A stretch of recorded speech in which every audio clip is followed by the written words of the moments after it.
Graça e paz, abençoados. Voltando aqui com o canal Luzes da Graça, não idolatre Jerusalém. Essa série nós estamos buscando mostrar para vocês que não deve ser feita idolatria a Jerusalém.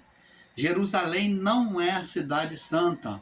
Israel não é povo de Deus. Todos nós somos povo de Deus. Todos são povos de Deus. Então, abençoado, essa idolatria, esse misticismo que se gerou em torno de Jerusalém e Israel como povo de Deus é uma grande mentira. E nós, o canal Luz da Graça, estamos aqui para provar dentro da palavra, porque não adianta eu aqui trazer argumentos sórdidos, histórias da guerra para você, porque muitos distorcem e fazem a favor de Israel. Muitos distorcem os fatos históricos e levam a favor de Israel, dizendo que o Hamas que foi sempre rebelde, os palestinos que foi sempre um povo rebelde. E outros distorcem dizendo que não, que Israel aqui é um povo mau. Então, nós aqui não estamos a favor do lado de um nem de outro. A única coisa que o irmão Paulo está questionando aqui é a falta de sensibilidade em meio a esta guerra de não tirar os reféns, o povo civil, que não tem nada a ver com a guerra e está pagando o preço. Por exemplo, no Hamas foram, em uma semana, mais de 8.000 vidas ceifadas pela guerra, entre crianças, velhos, entendeu?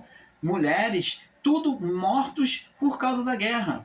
Então, é isso que nós procuramos trazer aqui para você, para poder você ter esse entendimento.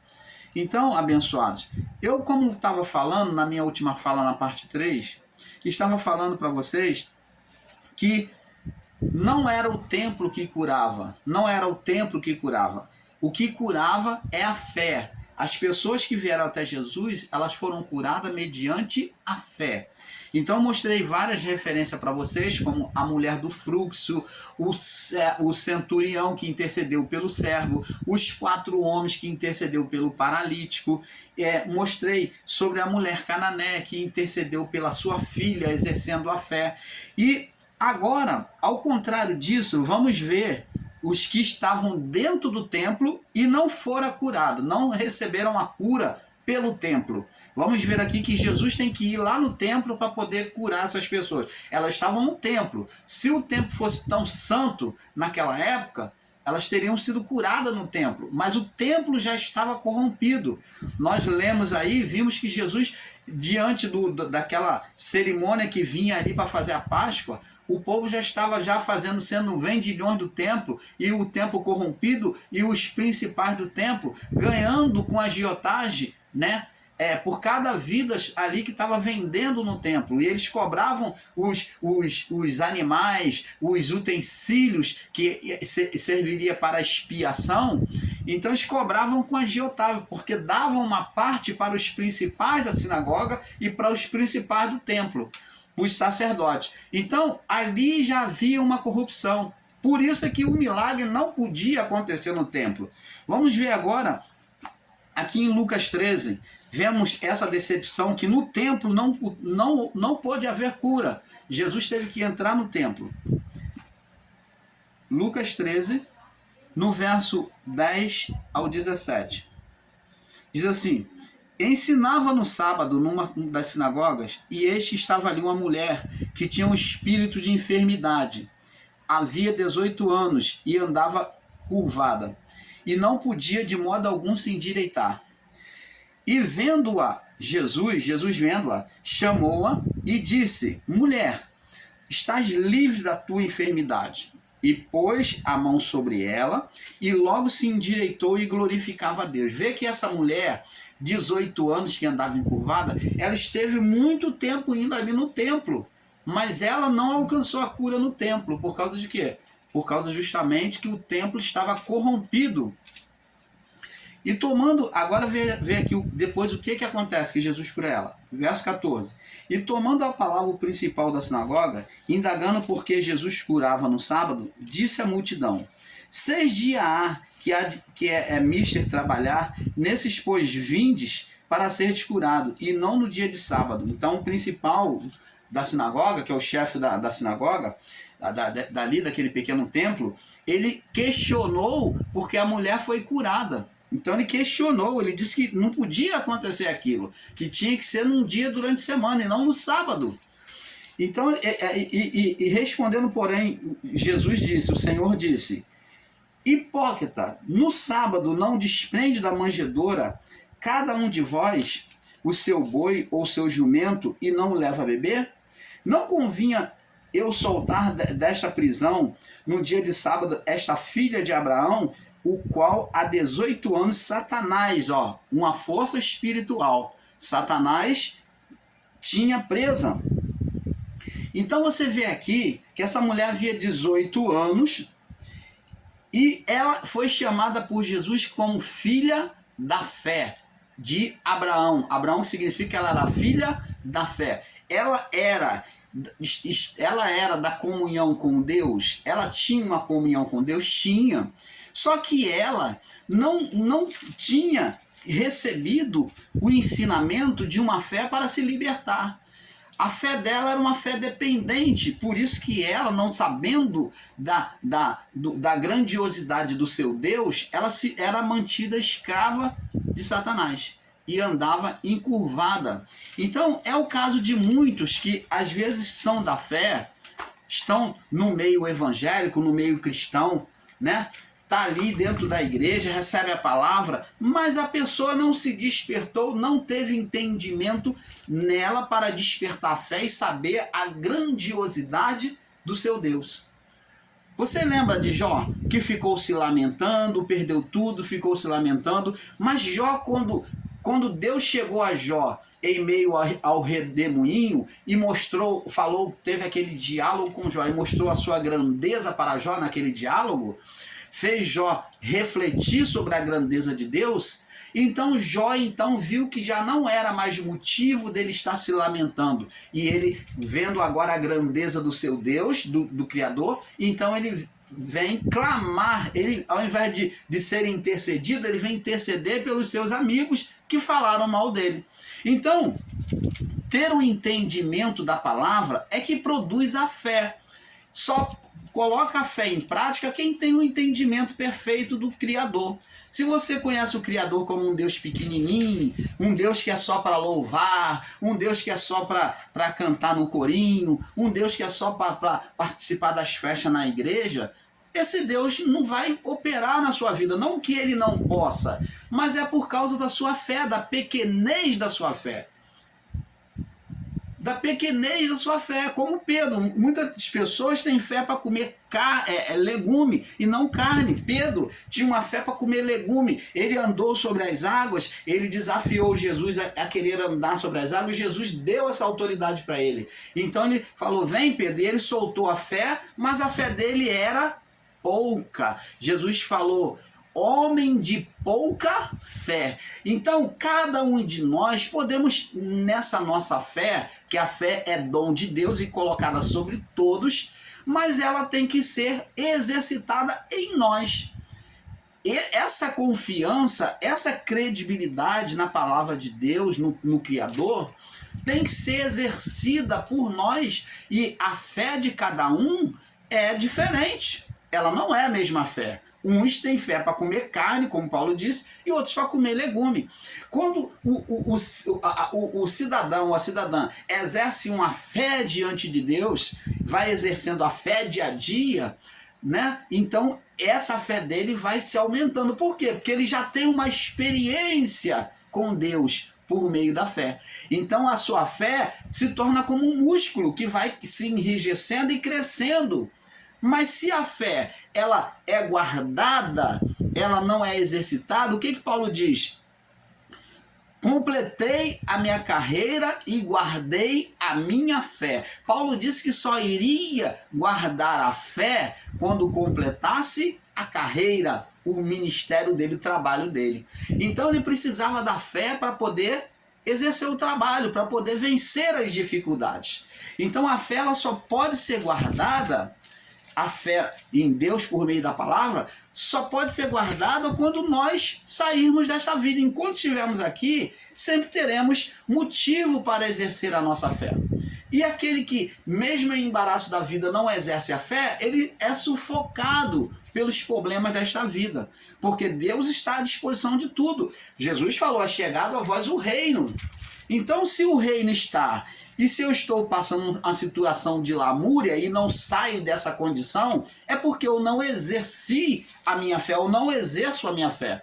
Mas se eu exercer a minha fé, é claro que o ajudador das nossas vidas, que é o nosso Pai Criador, ele vai nos ajudar, sem acepção de pessoas. Então, abençoados, aqui essa mulher, ela era filha de Abraão, ela era da fé. Ela era da fé, mas ela não tinha entendimento para exercer a fé. Ela era leiga, né? Ingênua diante das forças espirituais que aprisionavam ela. Tinha uma aceitação da condição daquela doença na vida dela. Ela aceitou. E Jesus veio libertar ela. Verso 17. Dizendo ele isto, todos os seus adversários ficaram envergonhados, e todo o povo se alegrava, por todas as coisas gloriosas que eram feitas por ele. Então você está vendo? A fé, ela deve ser exercida para poder o milagre acontecer. E no caso aqui, Jesus intercedeu pela mulher. O templo não foi capaz. Jerusalém não curou ela. O templo na sinagoga não curou. Agora vamos ver outro, que é aqui em Lucas capítulo 6. Ainda em Lucas, no capítulo 6. Outra cura que Jesus exerce. Outra cura aqui, que é intercessão do próprio Cristo, né? O próprio Jesus. Lucas 6, no verso 6. E ao 11, diz assim: e aconteceu também no outro sábado que entrou na sinagoga e estava ali ensinando, e havia ali um homem que tinha a mão mirrada, ou a mão ressequida. A mão dele era defeituosa, era ressequida, os dedos ressequidos, né? Mal formados, né? Ressequidos.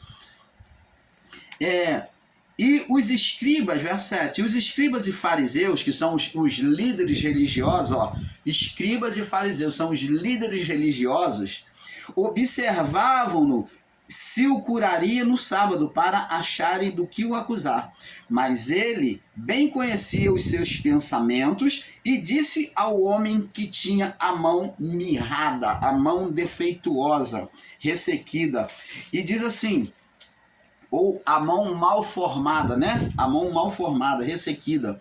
Levanta-te, fica em pé no meio. Então, eles já queriam motivo, então Jesus confrontou com eles e deixou que fosse de forma visível. Jesus, sabendo que eles já estavam esperando a oportunidade, então Jesus falou, quer ver? Isso que eles querem ver? Então, fica em pé no meio. Então, o homem ficou em pé no meio de todo mundo. Levanta a tua mão. Fica-te em pé no meio, e levantando-se, ele ficou de pé. E Jesus disse, uma coisa vos hei de perguntar, verso 9, é lícito nos sábados fazer o bem ou fazer o mal? Salvar a vida ou matar? E olhando para todos em redor, disse ao homem, estende a tua mão. E ele estendeu a mão, e assim fez. E a mão lhe foi restituída como a outra, e ficaram cheios de furor, cheios de raiva. Uns com os outros conferenciavam sobre o que fariam a Jesus. Então aqui eles ficaram com raiva e já estavam projetando um mal para poder prender e matar Jesus. Você vê, os religiosos do templo de Jerusalém. É isso que nós estamos mostrando para você. Você que fica espiritualizando o templo, então tome cuidado. Agora vamos ver em João 5. João 5, do 1 ao 21. João 5, do 1 ao 21. Vamos ler aqui. Depois havia uma festa entre os judeus, e Jesus subiu a Jerusalém, ao templo, né, a cidade de Jerusalém. Ora, lá, né, no templo lá, Jerusalém, à próxima porta das ovelhas, um tanque chamado em hebreu Betesda, o qual tinha 5 alpendres, 5 bacias, né? E naquelas bacias jazia grande multidão, né, grandes tanques, né? E jazia grande multidão de enfermos, jazia grande multidão de enfermos, cegos, mancos e ressecados, esperando o movimento da água. Portanto, o anjo descia em certo tempo ao tanque e agitava a água. E o primeiro que ali descia, depois do movimento da água, sarava de qualquer enfermidade que tivesse. E estava ali, isso aqui era como era o ministério da lei, o ministério dos anjos. Os anjos, eles curavam, né, por ordem do Criador, de forma palativamente. Então eles curavam, de forma paliativa, eles curavam o povo naquela época. Era uma forma de cura. E estava ali um homem que havia 38 anos e se achava enfermo. E Jesus, vendo deitado e sabendo que estava nesse estado havia muito tempo, disse-lhe: queres ficar são? E o enfermo respondendo disse: Senhor, não tem nenhum homem que, quando a água é agitada, me ponha no tanque, mas quando eu vou, desce outro antes de mim. Jesus disse-lhe: levanta, toma o teu leito e anda. Logo aquele homem ficou são, e tomou o seu leito e andava, e aquele dia era sábado. Então os judeus disseram àquele homem que tinha... Então os judeus disseram àquele homem que tinha sido curado, é sábado, não é lícito levar o leito. Então respondeu ele: aquele que me curou, ele próprio disse: toma o teu leito e anda. Perguntou-lhe, pois, quem era o homem que disse: toma o teu leito e anda. E o que fora curado não sabia quem era, porque Jesus se havia retirado em razão daquele lugar haver grande multidão. Depois Jesus encontrou no templo, disse-lhe: eis que estás são, não peques mais, para que não te suceda coisa pior. E aquele homem foi anunciando aos judeus que Jesus era o que o curara. Então você está vendo aqui, abençoado, que Jesus curou fora do templo. Ele curou aqui no templo, o homem não foi curado. Então agora no templo ele não foi curado, Jesus teve que curar ele. Jesus mostra que o templo estava corrompido. Agora vamos ver agora o templo corrompido. Vamos ver o templo corrompido. João capítulo 2. João capítulo 2. Nós já lemos, vamos ler mais uma vez. João 2, no verso 13, 14, né? Do 13 ao 17. Diz assim: estava próxima a Páscoa dos judeus, e Jesus subiu, a Páscoa dos judeus, Jesus subiu a Jerusalém e achou no templo os que vendiam bois, ovelhas, pombos, cambistas assentados. E tendo feito um chicote, e tendo feito um açoite de cordão, lançou todos fora do templo, também os bois, as ovelhas, e espalhou todo o dinheiro dos cambistas e derrubou as mesas. E disse aos que vendiam pombos: tirai daqui estes, e não façais da casa de meu pai casa de vendas. E os discípulos lembraram-se do que está escrito: o zelo da tua casa me devorou. Então você está vendo? Aí os religiosos vêm perguntar a ele. Verso 18. Responderam, pois, os judeus e disseram: que sinal te mostra para fazeres isso? Jesus respondeu e disse: destruí esse templo, ele falava do seu próprio corpo, e em 3 dias o levantarei. E disse-lhe, pois, os judeus: em 46 anos foi edificado esse templo, e tu levantarás em 3 dias? Mas ele falava do templo do seu corpo. Você está vendo aqui, abençoados?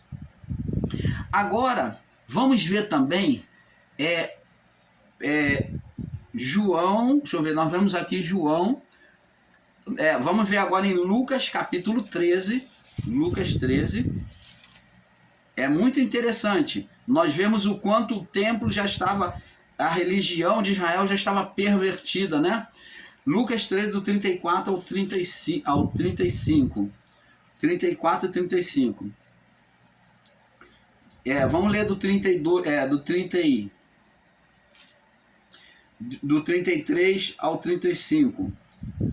do 33 ao 35. Importa, porém, caminhar hoje e amanhã e no dia seguinte, para que não suceda que morra um profeta fora de Jerusalém. Ele falando dele mesmo, né? Jerusalém, Jerusalém, verso 34. Jerusalém, Jerusalém, que matas os profetas e apedrejas que te são enviados. Como é que a cidade de Jerusalém é a cidade santa? Como é que você pode ensinar por aí os religiosos, os nossos irmãos evangélicos, considerar Jerusalém ainda uma cidade santa? Jesus dos seus dias já disse: Jerusalém, Jerusalém, que mata os profetas e que apedreja os que te são enviados. Quantas vezes eu quis ajuntar os teus filhos como a galinha os seus pintinhos debaixo das suas asas e não quiseste. Tá vendo Jerusalém desprezando o amor de Deus? A religião, a religiosidade de Jerusalém desprezando o amor de Deus? Verso 35. Eis que a vossa casa vos é deixada deserta. Ó, em verdade vos digo, Deus não habita mais, tá vendo? Eis que a vossa casa vos é deixada deserta. Essa casa é justamente o lugar santíssimo. Jesus está dizendo que Deus já não opera mais lá. Em verdade vos digo que não me vereis até que venha o tempo em que diga: bendito aquele que veio em nome do Senhor. Então aqui Jesus está descrevendo claramente que Deus não se manifestava mais no Santo dos Santos de Jerusalém, de Israel. Ele não era mais o Deus da nação de Israel. Já tinha rompido o laço muito tempo, eles já tinham quebrado o pacto. Agora vamos ver aqui no livro de Jeremias, que já falou antes, para você não ficar dizendo: não, irmão Paulo, você está pregando uma coisa aqui que está fora, isso foi escrito por homens, que foi adulterado. Então vamos ler no livro de Jeremias, Jeremias 23, olha o que Jeremias já falava, já tinha profetizado. 23, do 1 ao 40. Vamos ler do Jeremias 23, do 9 ao 40. Diz assim: quanto aos profetas, já no meu coração está quebrantado dentro de mim. Ó, Deus já tinha se quebrantado o coração dentro de mim. Todos os meus ossos estremecem. Sou como um homem embriagado, como um homem vencido do vinho, por causa do Senhor, por causa das suas santas palavras. Porque a terra, está cheia de adúlteros, e a terra chora por causa da maldição. Falando dos religiosos de Israel. E o pasto do deserto se seca, porque a sua carreira é má e a sua força não é reta. Porque tanto o profeta como o sacerdote, está vendo aqui, do templo, estão contaminados, até a minha casa está cheia da maldade, diz o Senhor. Você está vendo, a casa dele já estava cheia de maldade, os profetas e os sacerdotes contaminados.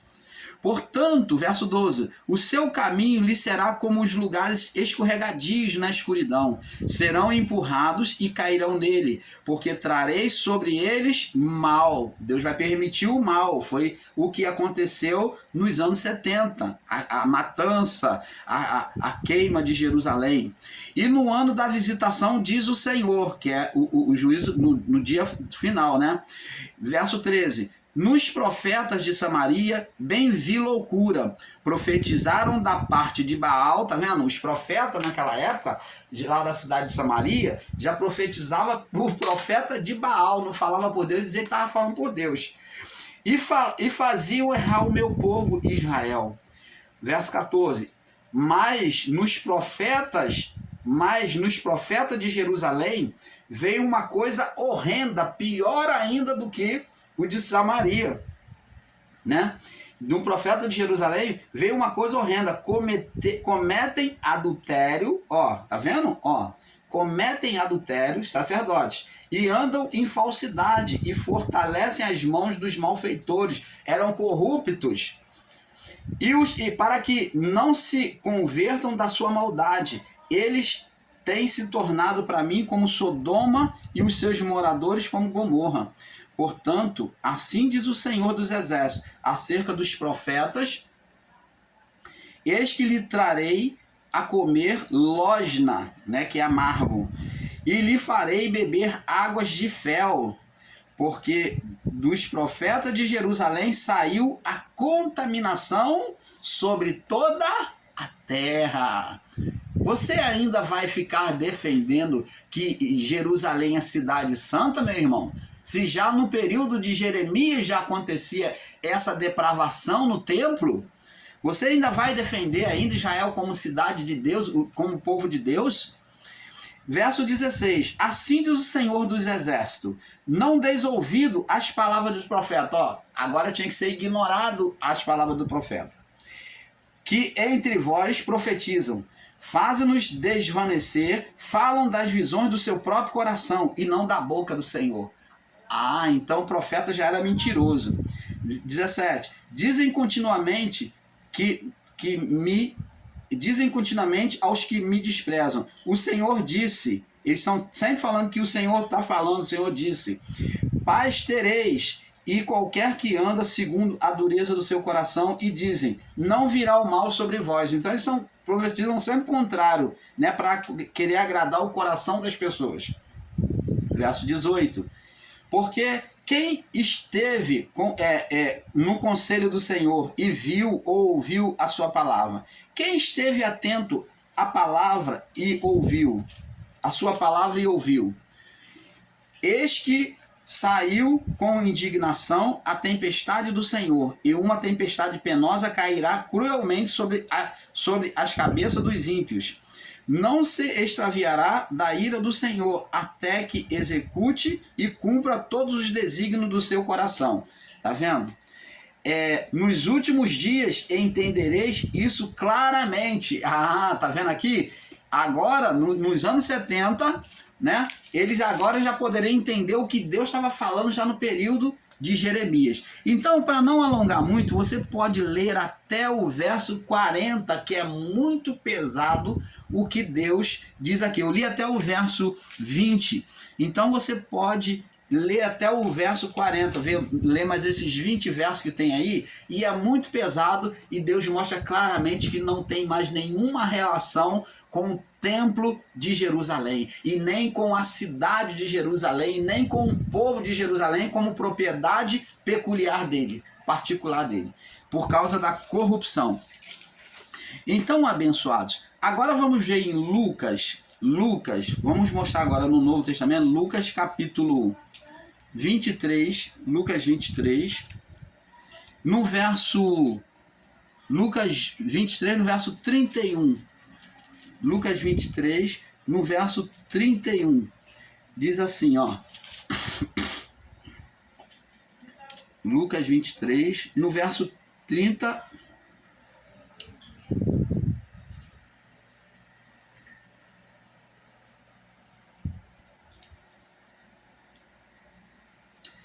vamos ler do verso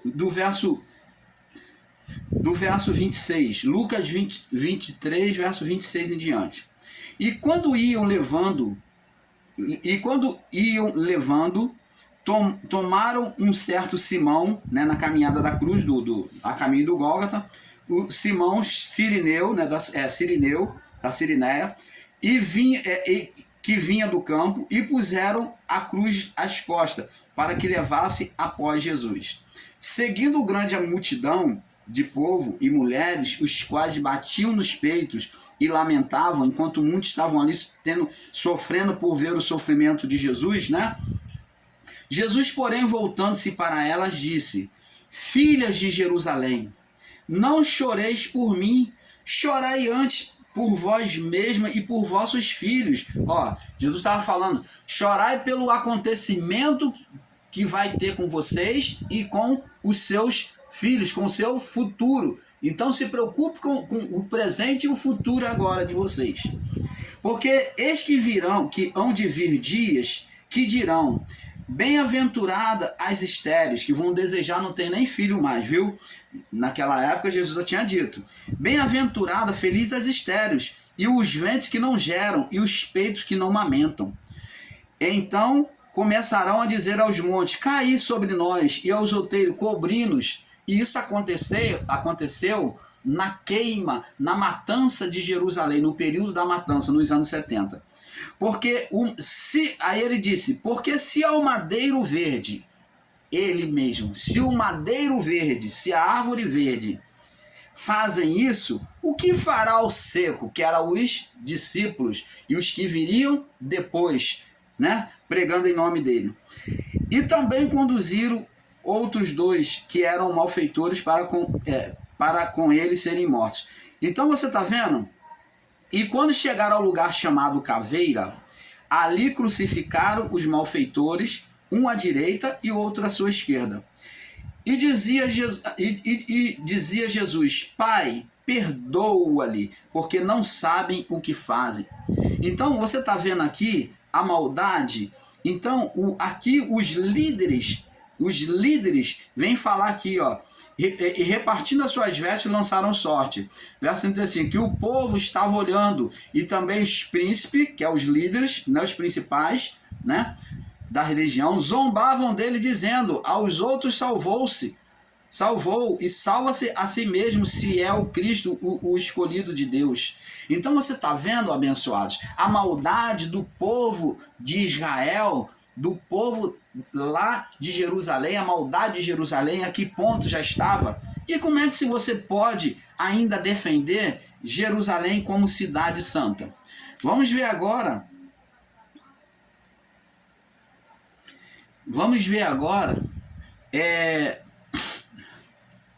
Como vimos, abençoados, como vimos, diante da contaminação espiritual, a religião de Israel, né, e Jerusalém, foi chamada de Babilônia, confusão, separação. Foram os líderes religiosos e o povo religioso que crucificaram a Jesus, insistindo em escolher Jesus para a crucificação. Mas veja que no momento da crucificação, a religiosidade imperava, pois estavam preocupados com a festa da Páscoa, né? Então eles pegaram os soldados, foram lá e mataram a Jesus, espetaram, quebraram a perna dos dois que estavam ao lado dele, e a Jesus, que eles já achavam que estava morto já. Então, para conferir se Jesus estava morto, eles perfuraram o seu lado, porque eles não queriam esperar ele acabar de morrer, para poder ele morrer logo e eles irem para a festa da Páscoa. Você vê que eles estavam ali, os soldados religiosos, dos principais da religião, eles estavam preocupados com a festa da Páscoa. Crucificaram Jesus, mas agora já iria chegar o sábado em que eles não poderiam fazer nada. Então eles estavam apegados à religião, às leis de Moisés, e com a festa da Páscoa, de mostrar o quê? O ritual religioso. Eles estavam preocupados com os rituais religiosos que já ia acontecer. Então, por isso, os soldados perfuraram o lado de Jesus para ficar livre logo. Matamos. Agora eles que sepulte. Então, ali, o que aconteceu? Todos eles iriam para a festa de Jerusalém. Aonde estariam no templo de Jerusalém comemorando as festas, né, da Páscoa. Então, abençoados, agora vamos ver aqui em João, capítulo 19, João 19, vamos mostrar para vocês aqui em João 19, João 19, no verso 25 ao 42, vou ler, do 25 ao 42, para que você entenda, né? Diz assim, e junto à cruz de Jesus estava sua mãe, sua mãe e sua irmã, mulher de Clopas, Maria e Maria Madalena. Ora, Jesus, vendo ali a sua mãe e os seus discípulos, a quem ele amava, estava presente e disse à sua mãe, mulher, eis aí o teu filho. E depois disse ao discípulo, eis aí a tua mãe, e desde aquela hora os discípulos a recebeu em sua casa. A morte de Jesus. Depois disso, né, verso 28, já dado as coisas por terminada para que a escritura se cumprisse, tenho sede. Estavam ali um vaso cheio de vinagre, e encheram de vinagre uma esponja, e pondo um isopo, lhe deram a boca. E quando Jesus tomou o vinho, disse: está consumado, e inclinando a cabeça, entregou o espírito. E os judeus, para que no sábado, observe o verso 31, e os judeus, para que no sábado não ficassem os corpos na cruz, porque eles não podiam retirar da cruz, não podia fazer nada, né? Porque teriam que guardar os sábados. Os judeus, para que no sábado não ficassem os corpos na cruz, visto que era a preparação da Páscoa, que era o grande dia do sábado, né? Rogaram-lhe a Pilatos que lhe quebrasse as pernas e fossem tirados da cruz. E foram, pois, os soldados, na verdade, quebraram as pernas do primeiro e o outro como lhe fora crucificado. Mas vindo a Jesus, vendo já morto, né, com a aparência já morrendo, não lhe quebraram as pernas. Contudo, um dos soldados lhe perfurou o lado com uma lança, e logo saiu sangue e água. E aquele que viu testificou que o seu testemunho é verdadeiro, e sabe que é verdade o que diz, para que também vós creiais. Então você está vendo aqui, eles estavam preocupados com o quê? Com a festa da Páscoa. Então a religiosidade é que imperava neles, mas não tinha nenhum amor. Vamos ver aqui agora, abençoado, Jerusalém, vamos ver aqui em 1 Pedro, vamos ver aqui 1 Pedro. Vamos ver aqui em 1 Pedro,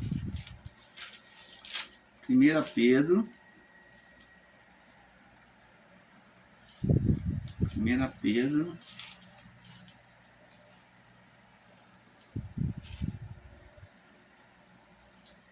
Pedro. Papai, 1 Pedro. Capítulo 4, verso 17. Diz assim: porque o tempo já começa, porque é tempo que começa o julgamento pela casa de Deus. E se primeiro começa por nós, qual será o fim daqueles que são desobedientes ao Evangelho de Deus? Então, Pedro está dizendo aqui que o tempo já começa, o julgamento já começa pela casa de Deus. O quê? Os sacerdotes, os líderes seriam julgados. Por isso que a queima foi lá, especificamente lá no templo. Né? Jesus disse, não ficará pedra sobre pedra. Então, vê aí, vamos em Lucas agora, capítulo 21. Lucas 21, para nós vermos se dá para terminar, mas eu acho que não vai dar não. Na próxima parte nós vamos terminar isso aqui, essa série. Na próxima parte, na parte 5, né? Lucas 21, no verso 19. Lucas 21, no verso 5 ao 19. Diz assim: e dizendo alguns a respeito do templo que estava ornado de formosas pedras e dádiva, disse: quanto a essas coisas que vedes, dias virão em que não se deixará pedra sobre pedra que não seja derribada. Então Jesus já falou, né? Eles quando mostraram para Jesus o templo, ele falou que o templo iria cair, que a manifestação ali do juízo já aconteceria pelo templo. E o Marcos capítulo 13, do verso 1 a 8, diz a mesma coisa. Agora, abençoados, vamos ver se dá para terminar aqui, vamos ver se dá para fechar aqui.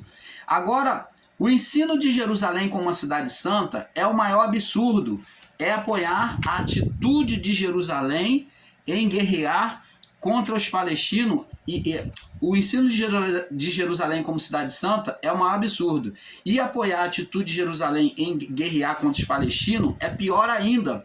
Hamas é uma cidade minúscula em relação a Jerusalém e Israel. É uma grande covardia, né? E esta atitude de guerra é reprovável aos olhos do Criador. Eles são observadores da Torá, né? Pois eles são os judeus são observadores da Torá, das leis mosaicas. Jamais poderiam fazer isso. Vamos ler lá no livro de Mateus, capítulo 5. Se eles são observadores da Torá, os judeus de Jerusalém, eles tinham que observar a lei de Moisés. Já que eles são observadores, então eles só aceitam o que eles querem, porque eles não observam a lei de forma perfeita. Mateus 5,38. Vamos ler aqui. Diz aqui, ó.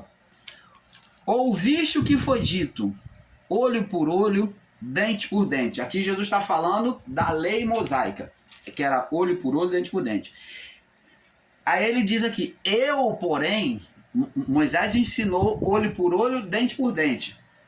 Eu, porém, vos digo, não resistais ao mal, mas qualquer que te bater a face direita, oferece-lhe a outra. Então, o povo que se diz cristão, que estão lá em Israel, combatendo contra o Hamas, contra os palestinos, tirando vidas inocentes, eles, pela lei, eles já estão errados, porque aqui Jesus disse, pela lei da graça, eles já estão errados, não estão mais vivendo a lei mosaica, já foi caída por terra. Então, a lei da graça, ela exige muito mais de nós. Ela exige uma expressão interior e não exterior. Quando a lei mosaica, ela exigia uma manifestação exterior. Era por obras, era por rituais. Então, era uma forma, Deus considerou uma forma hipócrita de muitos que demonstrava uma coisa e não vivia. Então a graça veio exigir um pouco mais de nós. Agora vem mostrar o interior, o que há no interior. Mostrar a parte de dentro e não a parte de fora. Era muito fácil amar com a expressão de fora, mas Jesus quer que vá mais além. Ele disse, eu porém vos digo, verso 39, não resistais ao mal, mas qualquer que te bater na face direita, oferece a outra. E quem quiser pleitear contigo e tirar-te a túnica, larga-lhe também a capa. E se quiser te obrigar a andar uma milha, vai duas com ele. Dá a quem te pedir, e não desvie daquele que te quiser tomar emprestado. Ouviste o que foi dito, verso 43. Ó, falando da lei. Amarás o teu próximo, a lei permitia matar.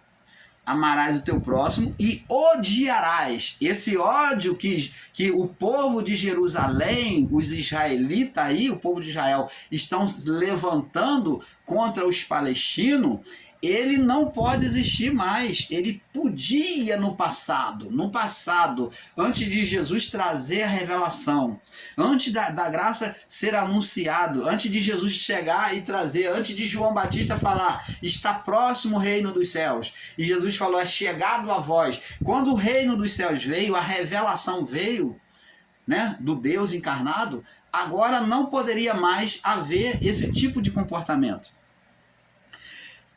Ouviste que foi dito, amarás o teu próximo, podia amar o próximo e odiar o inimigo. Eu, porém, vos digo, amai os vossos inimigos. Arramai inimigo de Israel.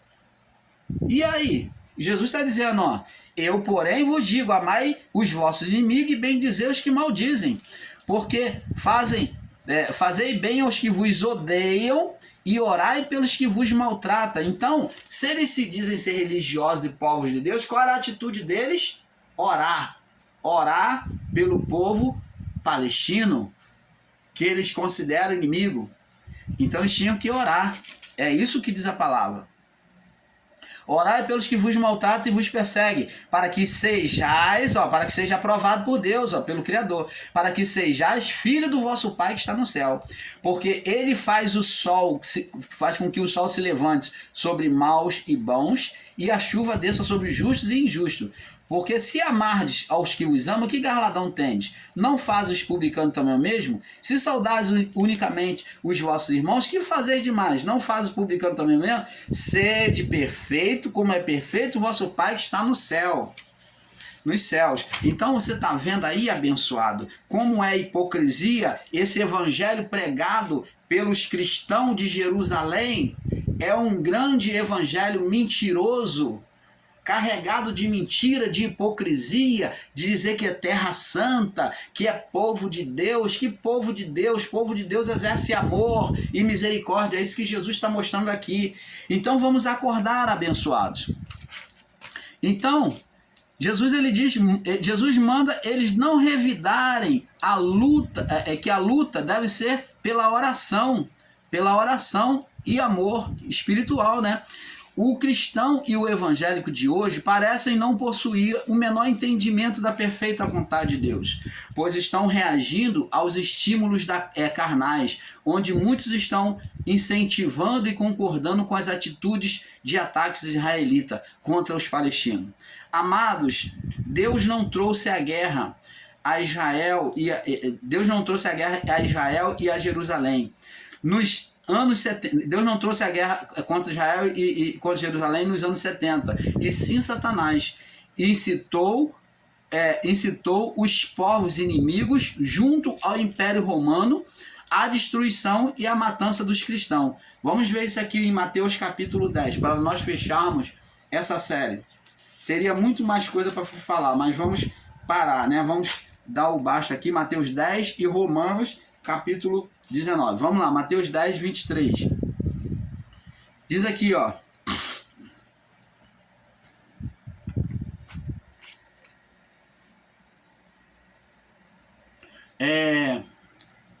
Quando vos perseguirem nesta cidade, ó, Jesus está falando, perseguir quem? Os cristãos. Fugir para outra, porque em verdade vos digo que não acabareis de percorrer a cidade de Israel sem que venha o Filho do Homem. Agora vamos ver aqui, ó, a perseguição aos cristãos. Então, Jesus está mandando eles fugir. Então, não foi Deus que mandou a destruição sobre Jerusalém. Ele permitiu, porque Jerusalém estava corrompida. Romanos capítulo 12, para nós fecharmos essa série, né? Fecharmos Romanos capítulo 12, no verso 19 ao 21. Do 19 ao 21. Diz assim, ó. Não vos vingueis a vós mesmo. Viu aí o povo de Israel? Não vos vingueis a vós mesmo, mas dai lugar à ira, porque está escrito, minha é a vingança. Ó, e se irá pode, mas não pode tomar atitude de vingança. Ó, minha é a ira, ó. E eu recompensarei, diz o Senhor. Portanto, se o teu inimigo tiver fome, dá-lhe de comer. Verso 20. Se tiver sede, dá-lhe de beber. Porque fazendo isto, ó, deveria ser a atitude do povo de Jerusalém, do povo israelita. É essa atitude que deveriam fazer. Porque fazendo isto, amontoarás brasas sobre a sua cabeça. Brasas de fogo sobre a sua cabeça. Não te deixeis vencer pelo mal, mas vence o mal com o bem. Opa, então Israel está agindo dessa forma?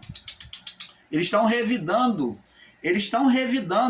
Aqui, ó, não vos deixei vencer pelo mal, mas vence o mal como? Com o bem. Então, abençoados, nós, o canal Luz da Graça, ficamos por aqui com este assunto. Não se iluda com Israel como cidade santa, porque não foi santa. Desde o período de Jesus, desde o período lá de Jeremias, como nós lemos no livro de Jeremias, já estava corrompido. Então Deus já tinha abandonado. Eles quebraram o pacto com Deus. Então, eu poderia esclarecer vocês muito mais, mas por aqui já basta, eu creio que já trouxe entendimento. Jerusalém não é cidade santa, Israel não é povo de Deus. Povo de Deus é aqueles que se sujeitam à palavra de Deus. Todos são iguais diante de Deus, todos são iguais, todos são o povo de Deus. Agora existe o carnal e existe o espiritual, mas todos são povo de Deus. Né? Como João disse, vi o novo céu e a nova terra, e o mar já não existe divisão dos povos, povo especial. Não. Esse negócio de espiritualizar Israel e Jerusalém como cidade santa e Israel como povo de Deus, isso é uma grande mentira.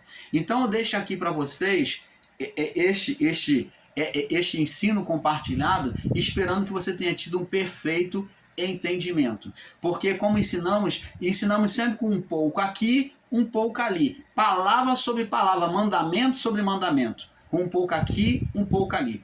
E eu agradeço a você por essa participação dessa série, peço perdão por esses dias não postados, esses 4 dias, né, postando esse último da série agora, e nós vamos agora iniciar com uma outra série. Paz seja dado a todos.